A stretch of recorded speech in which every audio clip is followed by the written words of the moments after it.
লস্কা নদী লৈ পেলাই বহুত সমস্যা আছিলে। ৰাজ্যৰ তৰফৰ পৰা আবেদন গৈছিল।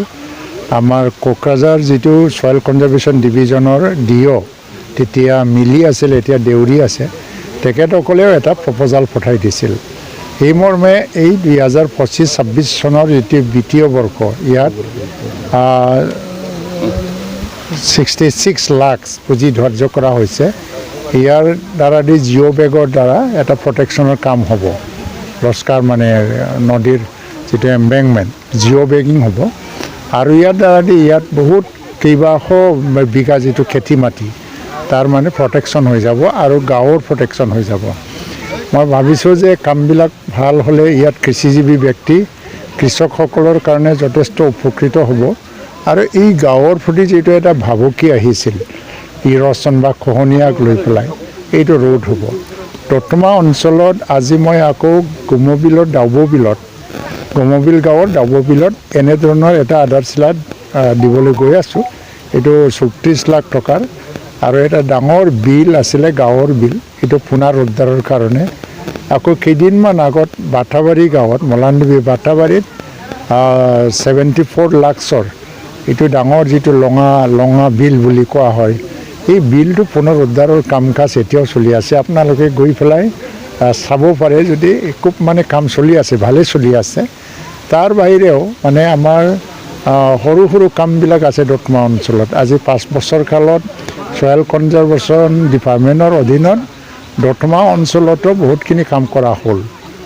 মই এনেই 2-3টা মানৰ নামহে কৈছোঁ, কিন্তু কমেও মানে ইয়াত 10টা মানৰ স্কিম চলিলে চেৰপাংগুৰি অঞ্চলৰ পৰা এই দতমালৈকে যদি ধৰা হয়। এই ছয়েল কনজাৰ্ভেশ্যন বিভাগটো কৃষকসকল আৰু গাঁওবাসীসকলক সহায় কৰিবৰ কাৰণে, এইটো ৰুৰেল এৰিয়াতে আমি বেছিকৈ কৰোঁ, কিন্তু আৰবান এৰিয়াতো 2-এটা কাম কৰা হয়। তো এইটো খুব ভাল ডিপাৰ্টমেণ্ট, কিন্তু বিভাগত কম পুঁজি দিয়া হয়। এনুৱেল যিটো এল'কেশ্যন খুব কমেই হয় আৰু সেইকাৰণে সৰু সৰু প্ৰজেক্ট লৈ পেলাই আমি কাম কৰিব লগা হয়। মই ভাবিছোঁ 2 নম্বৰ থুৰিবাৰীত যিটো এটা প্ৰজেক্ট ধৰা হ'ল সেইটো ৰাজ্যৰ কাৰণে খুবেই মানে উপকৃত হ'ব। UPPL এতিয়া একলা চলো গোয়িং যিটো এটা সিদ্ধান্তত আছোঁ, কাৰণ আমি কাৰো ওপৰত নিৰ্ভৰশীল হৈও থকা নাই আৰু UPPL যথেষ্ট শক্তিশালী। যোৱা BTC নিৰ্বাচনত প্ৰায় 6,20,000 মান ভোট আমি পাইছোঁ। BPF 7 লাখ মান ভোট পাইছোঁ যদিও তাত মানে কি BPF ভোট চব নাছিলে। এটা ছেকশ্যন ভোটবিলাকে BJPৰ বিৰুদ্ধে ভোট দিবলৈ বা NDAৰ বিৰুদ্ধে ভোট দিবলৈ গৈ BPFক দিছিল। তাৰে 2 লাখ 2.5 লাখ মান ভোটটো BPFৰ ট্ৰেডিশ্যনেল ভোট নাছিল। সেইখিনি ভোট এতিয়া তেওঁলোকৰ লগত হয়তো বা নাথাকে।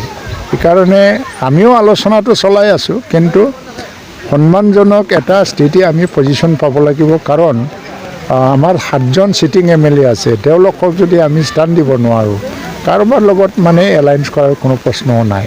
তো আমি UPPL হিচাপে এতিয়া অকলে মানে যোৱাৰ এটা শক্তি লৈ আছোঁ, যেতিয়া আমি কাৰোবাৰ ওপৰত নিৰ্ভৰশীল হৈ থকা নাই আৰু অপেক্ষা কৰিও থকা নাই। পৰা ভংগ কৰা নহয়, কিন্তু এতিয়া যাৰ লগত আমি মিত্ৰতা কৰি আছোঁ BJPৰ লগত, তেওঁলোকৰ ওপৰত নিৰ্ভৰ কৰিব এই মিত্ৰতাটো কেনেকৈ লৈ যাব। কাৰণ NDA হিচাপে টীমটো লৈ যোৱাটো তেখেতসকলৰ দায়িত্ব। কিমানখন আসনত খেলিব? আমি অকলে যদি খেলিব লাগে 15খন আসনটো আমি খেলিমেই BTC এৰিয়াত, আৰু বাহিৰতো 4-5টা আসন আমি খেলিম। তাৰমানে 20টামান আসনত খেলাৰ কাৰণে আমি প্ৰস্তুতি চলাই আছোঁ। কিবা কাৰণত যদি দিল্লীৰ ইণ্টাৰভেনশ্যন বা কাৰোবাৰ কাৰণে যদি এলায়েন্সত হয়, তেতিয়া চোৱা যাব কোনটো চিট আমাক এৰা হয়।